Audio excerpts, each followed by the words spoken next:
Initially, it was a request from the family, and we went along with it. But our tagline for our funeral home is "Every life is unique, therefore every funeral should be unique." So we live up to that. We are a group of young people that are making a very different and a high impact in this funeral industry. We are qualified funeral directors and embalmers, and we are just showing off our talent and which we could do. Funeral is not something to be sad about. You know, we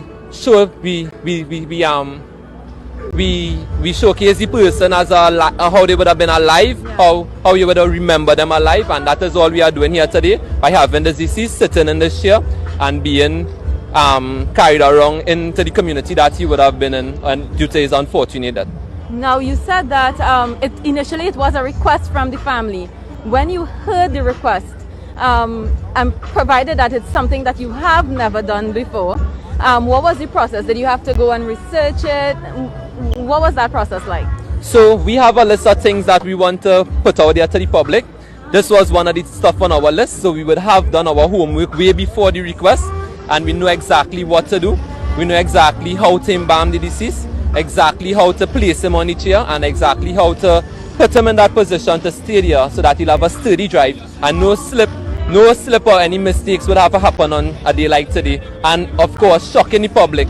I know the public is very amazed at this, what we have done. Because right? I was going to ask you, what has the response been like from persons? I know you would have driven him through the streets before coming to the church. What has that response been like? The response has been very good because we have, because people haven't seen this before, they are very inclined to it. Some people even call the funeral home and ask that if when they die, if they could be placed standing rather than sitting. Some call and say that they ride motorcycles and they want to be placed on a motorcycle. So public has been responding to it in a positive way. But you've had one or two negative comments, right? What has that feedback been like?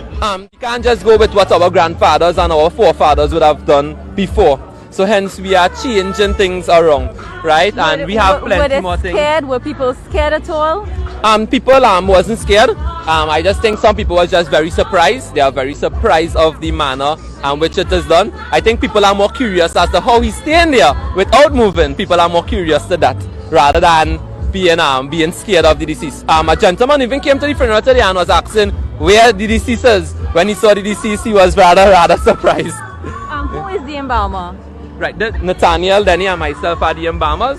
Okay, Nathaniel, come.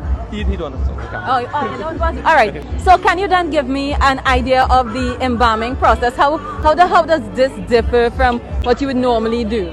Right. So to embalming someone just means preserving the person using embalming fluid and replacing that fluid with other fluid, replacing that with the blood in the system of their body. The only differences that would have changed in embalming the deceased is that we'd have to set him in a particular position before embalming, right? He would have been embalmed over a period of 2 days, and he would have been in that position for about 4 days before today.